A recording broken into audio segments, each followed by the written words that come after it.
Bonjour à toutes et à tous et bienvenue dans votre revue de presse sur M241 TV, la web télévision. Ce jeudi, dans les kiosques et sur la toile, l'actualité est dominée au Gabon par l'accident de train qui s'est passé ce 18 juin vers 3 h du matin. À la une de l'Union, on peut lire encore un accident de train. Le quotidien, à sa page 10, indique qu'un train minéralier déraille entre les gares de Milolais et de Mouyabi et perturbe le trafic. Bilan, 35 wagons déraillés, 31 renversés, 500 mètres linéaires endommagés.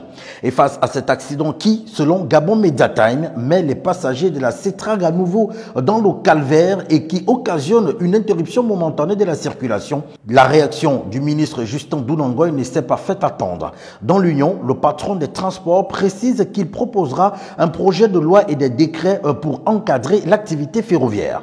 À Gabon Review, de préciser que c'est un troisième incident en un trimestre qui intervient sur la voie ferrée, un mois après la dotation par la Cetrac d'un système de régulation ferroviaire pour la surveillance en temps réel et la fiabilité des voies de communication.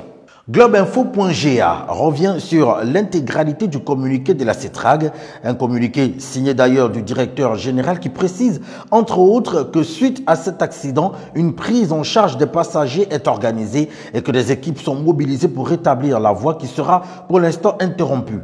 Communiqué à lire également à la page 5 de l'Union. Matin équatorial, titre ce matin sur les travaux de réhabilitation de l'Assemblée nationale qui seront livrés en août 2020. À sa page 3, on comprend pourquoi ce chantier va durer 14 mois.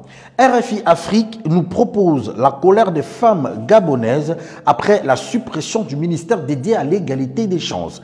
Sur la page Afrique de la Radio du Monde, Victoire Lasseni-Dubose s'exprime en s'agaçant qu'un ministre d'État et 2 ministres femmes dans le nouveau gouvernement est de la poudre aux yeux.